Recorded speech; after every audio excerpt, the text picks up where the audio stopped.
Hello दोस्तों, स्वागत है आपका एक नए सेशन में। उम्मीद करते हैं आप सब स्वस्थ होंगे, मस्त होंगे और पढ़ाई अच्छे से चल रही होगी भाई, क्योंकि डेट तो पता ही चल गई है।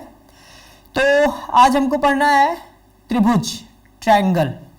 ठीक है, तो त्रिभुज बेसिकली आपको थोड़ा बहुत रफली आइडिया है। रफली क्या, काफ़ी अच्छे से आइडिया है। लेकिन अब भाई डायरेक्ट हम क्वेश्चन भी नहीं करवा सकते हैं। डायरेक्ट क्वेश्चन करवाएंगे तो आपको लगेगा सर आपने तो थोड़ा बहुत कुछ भी नहीं बताया, सीधे आप क्वेश्चन पे चले गए।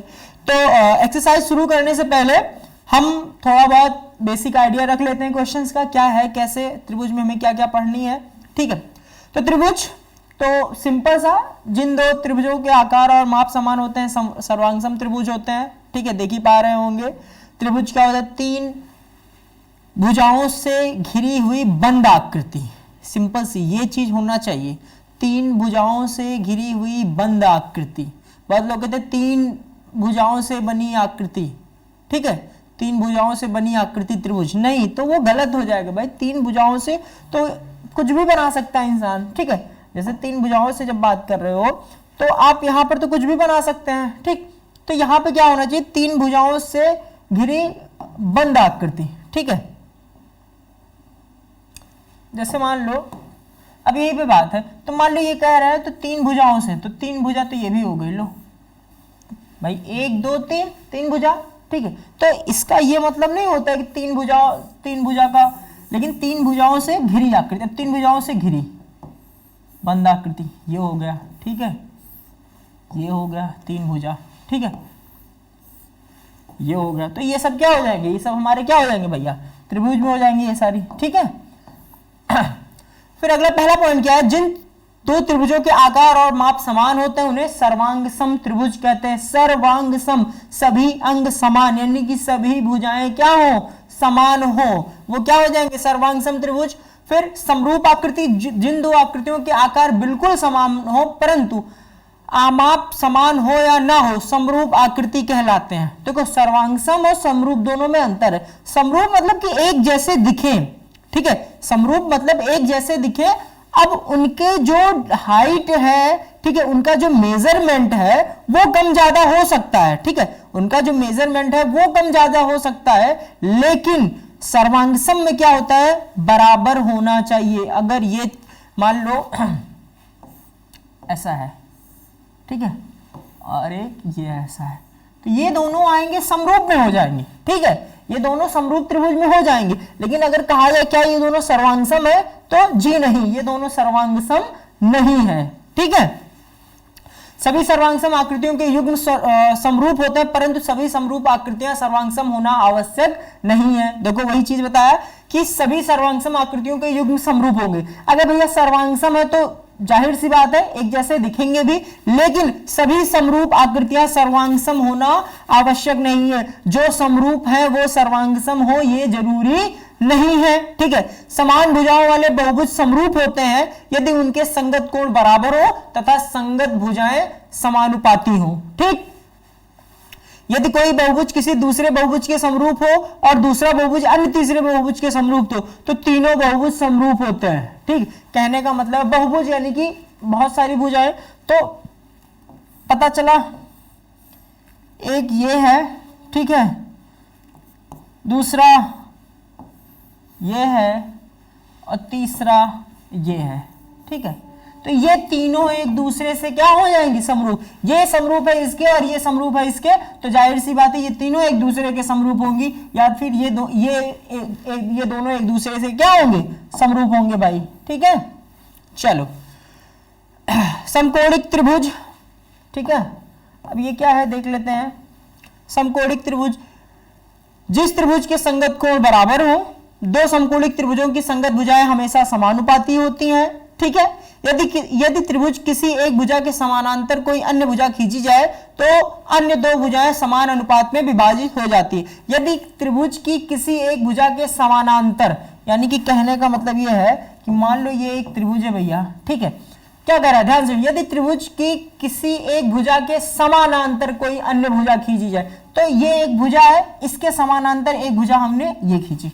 ठीक है, तो अन्य दो भुजाएं समान अनुपात में विभाजित हो जाती हैं। यानी कि अब जब हमने इसके समानांतर, इस भुजा के समानांतर ये भुजा खींची, तो ये दो भुजाएं हैं, ये दोनों भुजाएं जो हैं वो समान अनुपात में क्या हो जाएंगी, बट जाएंगी। ठीक है भाई, ये क्वेश्चंस करेंगे तो वहां पे आपको क्लियर होगा। चलो, समरूपता की कसौटियां, ठीक है, कौन सी कंडीशन में समरूप होंगे ये देख लीजिए। देखो, पहला एंगल एंगल एंगल, कोण कोण कोण कसौटी। जब त्रिभुज के तीनों संगत कोण बराबर हो तो भुजाएं बराबर या समानुपाती होती हैं, जिसे त्रिभुज समरूप होता है। दो त्रिभुज दिए गए हों, अगर उनके तीनों कोण बराबर हों, ठीक है, मान लीजिए दो त्रिभुज हैं, ठीक है, ये दो त्रिभुज हैं और इनके तीनों कोण, ठीक है, एंगल एंगल एंगल, ठीक है, ये तीनों कोण अगर बराबर हैं, ये P है, ये Q है, ये R है, ये K है, ये L है, ये M है, ठीक है, तो कहा जाए angle P is equal to angle K, ठीक है, फिर angle Q is equal to angle L, फिर angle R is equal to angle M, ठीक है, तो ये क्या हो जाएंगे, ये समरूप हो जाएंगे। ठीक है, ये कंडीशन है। पहली कंडीशन क्या है, एंगल एंगल एंगल, ठीक है। दूसरा क्या है, साइड साइड साइड, भुजा भुजा भुजा, यानी कि जब दो त्रिभुजों की संगत भुजाएं समानुपाती हो तो कोण भी समान होते हैं, जिसमें त्रिभुज समरूप होते हैं। ठीक है, फिर चौथा क्या है, साइड एंगल साइड, भुजा कोण भुजा, जब दो त्रिभुजों का एक एक कोण बराबर हो और इन कोणों का अंतर्गत करने वाली भुजाएं समानुपाती हो तो त्रिभुज समरूप होते हैं। देखो कैसे, कि मान लो ये दो त्रिभुज हैं, ठीक है, साइड एंगल साइड कह रहा है, ठीक है। अब यहां पे क्या कंडीशन होनी चाहिए भैया, कंडीशन ये होनी कि ये जो साइड है, साइड एंगल साइड, ठीक है, साइड एंगल साइड, ठीक है, यानी कि जिस कोण पे दोनों समान भुजाएं मिल रही हैं, ठीक है, वो दो भुजाएं जो एंगल बराबर है, जैसे ये दो एंगल बराबर है अगर, तो ये भुजा इसके बराबर होगी, ये भुजा इसके बराबर होगी। मान लो ये एंगल बराबर है इन दोनों के, तो ये भुजा इसके बराबर और ये भुजा इसके बराबर। मान लो ये एंगल बराबर है तो ये भुजा इसके बराबर और ये भुजा इसके बराबर। ये ध्यान देना है पारस्परिक, कि जिस कोण की बात की जा रही है उसको मिलाने वाले जो दो भुजाएं हैं वो बराबर होने चाहिए। ठीक है, फिर RHS, दो त्रिभुज समरूप होते हैं यदि एक त्रिभुज का कर्ण तथा एक भुजा दूसरे त्रिभुज के कर्ण तथा भुजा एक ही अनुपात में हो। ये राइट हाइपोटेनियस, ठीक है, राइट हैंड साइड, यानी कि वो जो आपका पाइथागोरस थ्योरम लग जाती है यहां पर। ठीक है भैया, फिर अगला क्या है, दो समरूप त्रिभुजों के क्षेत्रफल का अनुपात उनकी संगत भुजाओं के अनुपात के वर्ग के बराबर होता है। ये अभी आप क्वेश्चंस में जब करेंगे तब देखेंगे। ठीक है, दो समरूप त्रिभुजों के क्षेत्रफल का अनुपात उनकी संगत भुजाओं के अनुपात के बराबर वर्ग के बराबर होता है, ये ध्यान रखिएगा। यदि समकोण त्रिभुज में 90 अंश वाले शीर्ष से कर्ण पर लंब डाला जाए तो लंब के दोनों ओर बने त्रिभुज समरूप होते हैं और संपूर्ण त्रिभुज भी इन्हीं के समरूप होता है। कहने का मतलब क्या है, क्या कह रहे हैं, यदि समकोण त्रिभुज में 90 अंश वाले शीर्ष से कर्ण पर, यानी कि जैसे कि ये देखिए, अब समकोण त्रिभुज में 90 अंश वाले शीर्ष से कर्ण पर लंब, तो कर्ण ये है 90 अंश वाला शीर्ष है, यहां पर अगर इस पर लंब डाला गया तो लंब के दोनों ओर बने त्रिभुज, यानी कि ये जो त्रिभुज बना, ये जो त्रिभुज बना और ये जो त्रिभुज बना, ये दोनों क्या होंगे, समरूप होंगे और संपूर्ण त्रिभुज भी इन्हीं के समरूप होता है। ये पूरा का पूरा त्रिभुज भी क्या होगा, इसके समरूप होगा। ठीक है भाई, अगला क्या है, पाइथागोरस प्रमेय, समकोण त्रिभुज के कर्ण का वर्ग अन्य दो भुजाओं के वर्गों के योग के बराबर होता है। इसको आपने त्रिकोणमिति में पढ़ ही रखा है। ठीक है भाई, त्रिकोणमिति में हमने इसको पढ़ ही रखा है। ठीक है, फिर है, एक आयत का विकर्ण स्वयं से उतना ही क्षेत्रफल निर्मित करता है जितना उसकी लंबाई और चौड़ाई से निर्मित होता है। अर्थात आयत के विकर्ण से बने वर्ग का क्षेत्रफल इसकी लंबाई और चौड़ाई से बने वर्गों के क्षेत्रफलों के योग के बराबर होता है। ध्यान से इसको समझिएगा, क्या कह रहा है, एक आयत का विकर्ण स्वयं से उतना ही क्षेत्रफल निर्मित करता है। जैसे मान लेते हैं एक आयत का, हम एक आयत बना लेते हैं, ठीक है, ये देखिए, ठीक है, तो इसका विकर्ण जो हो जाएगा ये हो जाएगा भाई, ठीक है। एक मिनट देखो,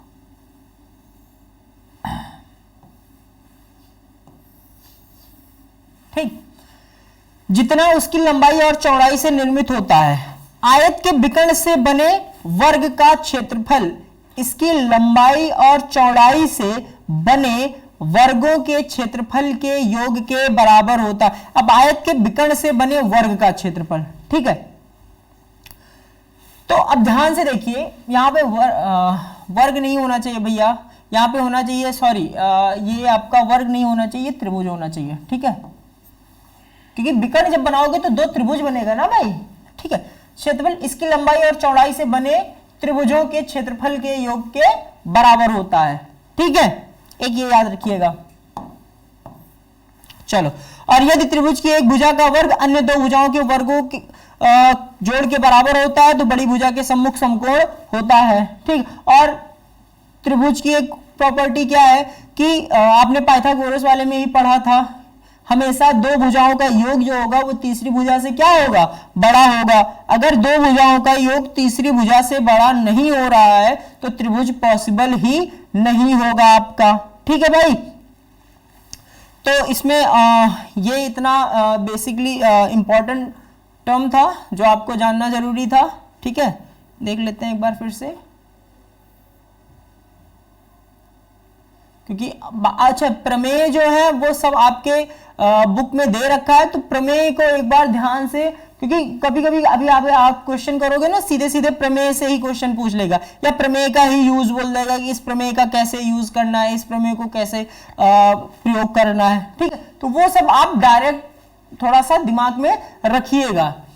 तो समरूप और सर्वांगसम समझ ही गए होंगे, ठीक है। समकोणिक त्रिभुज क्या होता है, जिसके जिस त्रिभुज के संगत कोण बराबर होते हैं, संगत कोण यानी कि लगे हुए कोण पर, और दो समकोणिक त्रिभुजों की संगत भुजाएं हमेशा समानुपाती यानी समान अनुपात में होती हैं, ठीक है। यदि यदि त्रिभुज किसी एक भुजा के समानांतर कोई अन्य भुजा खींची जाए, बता ही दिया गया है, ठीक है।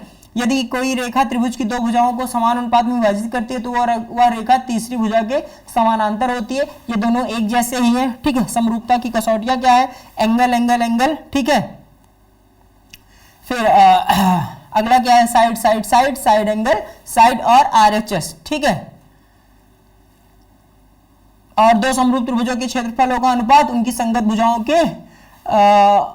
के वर्गों के अनुपात के बराबर होता है, ठीक है भाई। तो इसमें ये इतना चीज जरूरी था आपका। अब सीधे हम चलेंगे क्वेश्चंस पे अपने, कि हमको एक्सरसाइज 6.1 के जो क्वेश्चंस है या और भी जो कुछ क्वेश्चंस है, अब धीरे धीरे थोड़ा सा स्पीड में हम क्वेश्चंस करेंगे जल्दी जल्दी, ताकि फिर रिवीजन भी किया जा सके भाई, ठीक है। ऑलरेडी हम लोग लेट चल रहे हैं, लेट सेशन शुरू हुआ है हमारा, ठीक है। तो एक बार अगर आपको इसका स्क्रीनशॉट लेना हो तो आप लोग ले सकते हैं, ठीक है।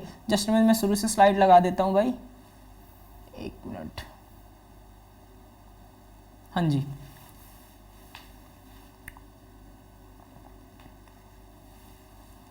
चलिए,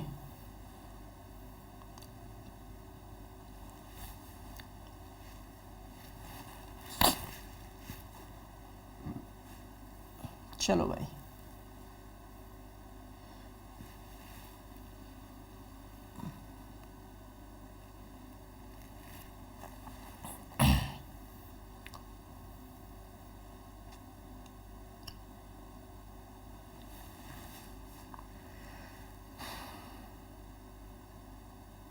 चलिए भाई, हो गया। तो ये बेसिक हमने बताया है, बेसिक क्या जो थोड़ा सा जरूरी था वही बताया है, बाकी बेसिक्स तो आपको पता है। त्रिभुज कोणों के आधार पर कितने होते हैं, भुजाओं के आधार पे क्या होता है, ये सब आप लोगों ने 8th 9th में पढ़ा हुआ है। उम्मीद करते हैं अगर किसी बच्चे को लगता है कि नहीं सर हमें नहीं मालूम है तो आप लोग कमेंट कर दीजिएगा, वो भी बता दिया जाएगा। बट मैं यही मान के चल रहा हूँ, एज्यूम करके चल रहा हूँ कि आप लोगों को पता होगा, ठीक है। समकोण त्रिभुज क्या होता है, न्यून कोण त्रिभुज क्या होता है, अधिक कोण त्रिभुज क्या होता है, ठीक है। ये सारे आपको पता है, समबाहु समद्विबाहु, ठीक है, विषमबाहु, ये सारे आपको पता है। मैं यही मान के चल रहा हूं भाई, ठीक है। क्योंकि अगर ऐसा भी नहीं है बताएंगे नहीं, अगर आप लोग जिसको भी समस्या होगी आप लोग कमेंट करेंगे तो जरूर बताया जाएगा भाई। फिलहाल मैं तो यही मान के चल रहा हूँ भाई, सब आप अच्छे स्मार्ट बच्चे हैं, ठीक है, तो आपको इतना ज्ञात ही है। तो अब हम नेक्स्ट वीडियो में सीधे अपने क्वेश्चंस पे चलेंगे। तब तक के लिए जय हिंद, जय भारत।